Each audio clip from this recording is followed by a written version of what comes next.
Welcome to Travel with Sean. I'm Sean, and today we are at the Würzburg residence of the Prince Bishop of Würzburg. This is an UNESCO World Heritage Site for its architecture, design, and Baroque art inside. The building was completed in 1724 after taking only 4 years to build, although decorations inside continued well into the 1740s and even up to 1750. This was, as I said, the primary residence of the Prince Bishop. The bishop was considered a prince of the church. Prior to the 1700s, the Prince Bishops lived on the other side of the city across the River Main in the Marienburg fortress. They had lived there for centuries until one of the bishops decided he needed to move into the city, so he had a smaller residence built for him. In 1720, the Prince Bishop did not like the residence that his predecessor had. It was too small and not befitting of a prince of the church. Now we get to enjoy this beautiful monument of architecture. Come with me as we take a tour.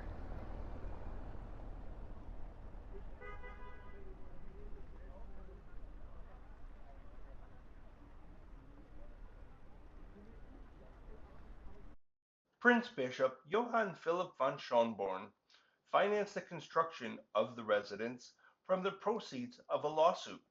It was a financial windfall for him, and he wanted a palace as beautiful as the French royal palace, the Palais de Versailles. All of what you see here is part of the Würzburg residence, but we will be focusing our attention on the main palace, along with the court church and the court gardens. During World War II, specifically March of 1945, there was a massive bombing attack from the British Royal Air Forces on Würzburg in an effort to defeat the Nazis. This resulted in a massive fire in the city, and the residence was not spared from that fire. There was extensive damage done. Repair and replacing the damage continued until about 1987 at a modern expense of 20 million euros. On March 16, 1945, an Allied bombing raid resulted in the damage of many historic buildings in Würzburg. It also resulted in a massive fire that swept through the city, causing further damage, including damage to the residence.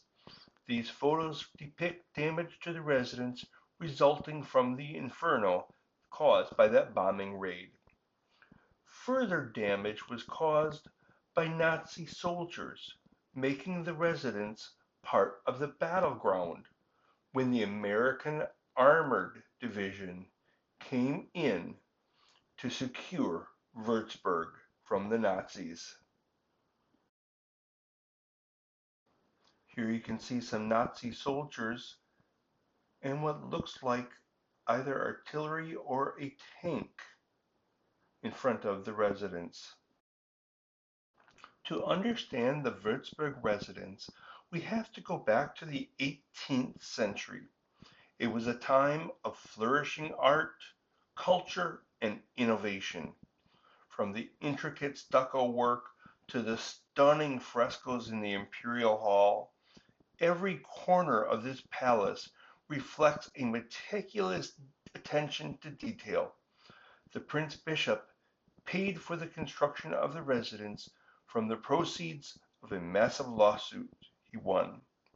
As we enter the palace, we go through the vestibule. The vast size of the vestibule, along with its numerous sculptures, sets the stage for this tour of opulence. We get the red carpet treatment ascending the stairs to the imperial apartments. But our attention is quickly drawn to the beautiful fresco on the ceiling. When the fresco was completed in 1753, it was the largest ceiling fresco ever painted.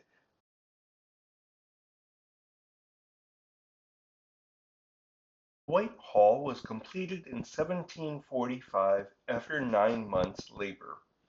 It's called the White Hall because very little color other than white was used in its decoration.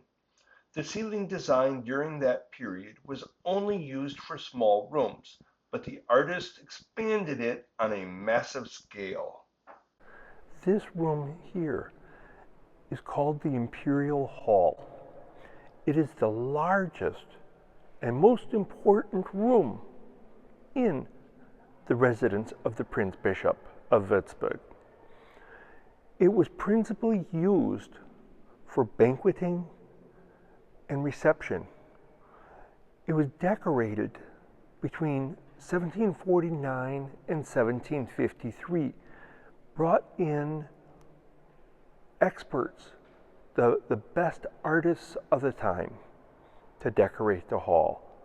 And you can see they did a marvelous job.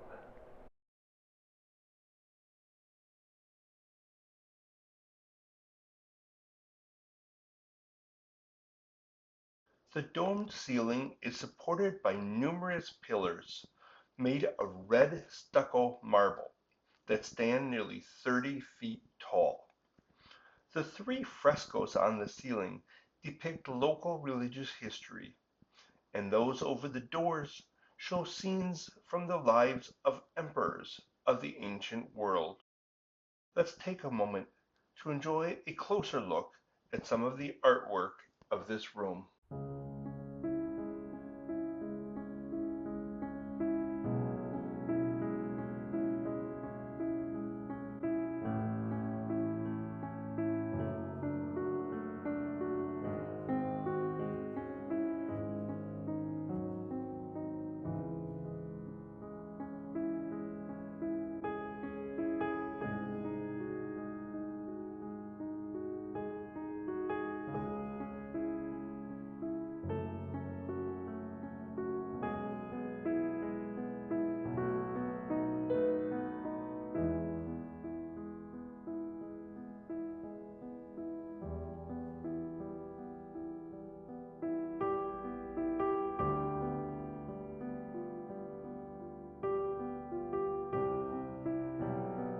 Now we're entering the Northern Imperial Apartments. This row of adjoining rooms for visiting dignitaries runs 525 feet in length. They were all decorated in the early 1740s with paintings, tapestries, stucco work, and/or sculptures. Imperial apartments are a typical feature of German Baroque palaces. In this palace, they were especially important because emperors regularly stayed here on their journey to and from Frankfurt for the coronation ceremony. Even the French Emperor Napoleon was a guest here at one point. It's interesting to note that many of the rooms have their own fireplace or small stove, which were not just for heat, but to spray a little perfume to cover up people's body odor, because people didn't bathe as often then as they do now. Quite simply put, the red cabinet was a study decorated in red.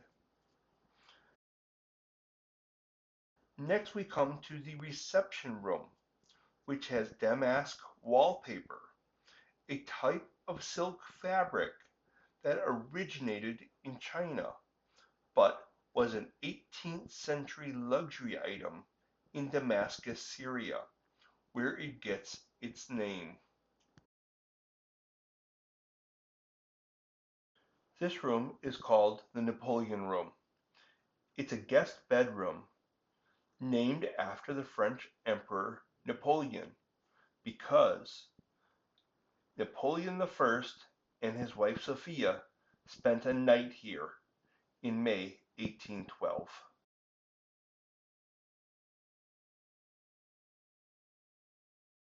In the 1740s, the palace artist used this as his bedroom while he was here doing his work, decorating the palace.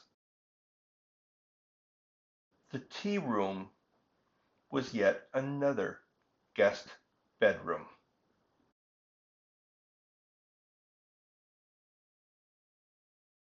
This room is called the green lacquered room, obviously because of the decorating style.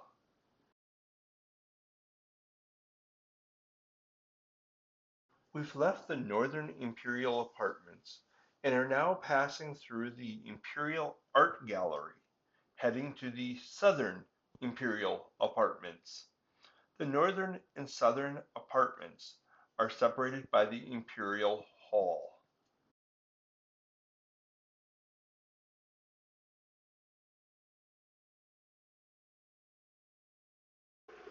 Looking through the doors of the rooms gives you the feeling of one long room.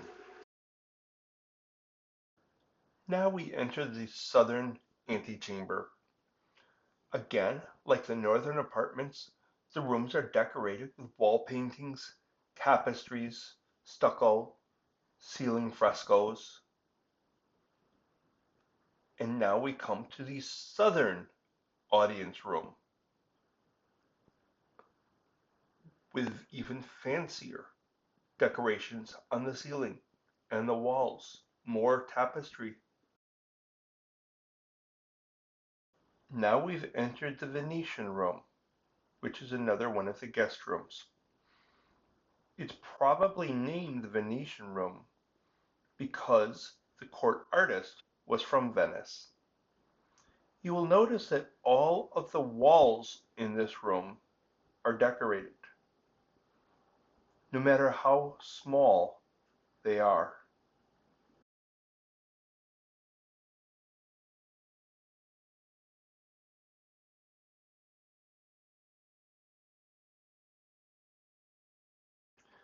The mirror cabinet is a study with ornate mirrors on all the walls.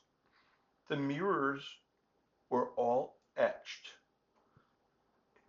and sadly, it was totally destroyed. All the mirrors were destroyed in the 1945 bombing, but were recreated later from paintings and photographs.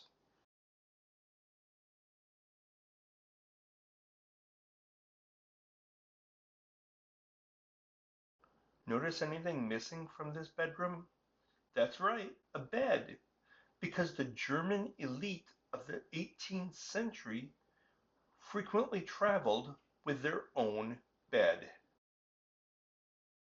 The court chapel was consecrated for worship in 1743. It's a rather small church occupying the southwest corner of the palace. The interior decorations were not completed until the early 1750s. Just look at that vaulted, domed ceiling.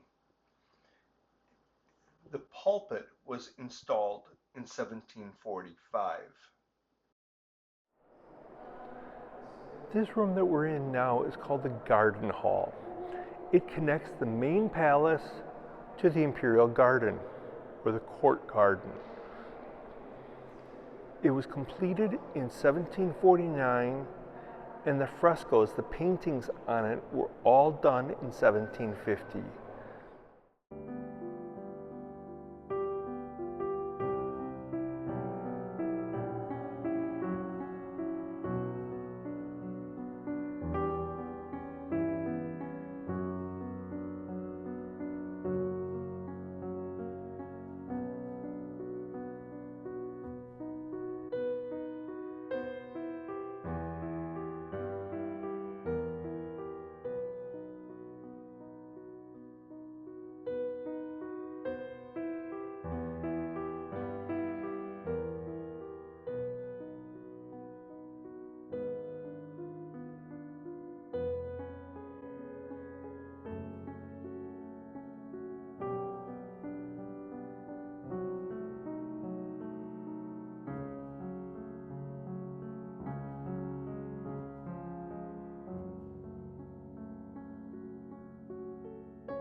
We're in the court gardens of the Würzburg Prince Bishop, and this concludes our tour of the Würzburg Prince Bishop's residence. Until next time, auf Wiedersehen, tschüss, bye bye.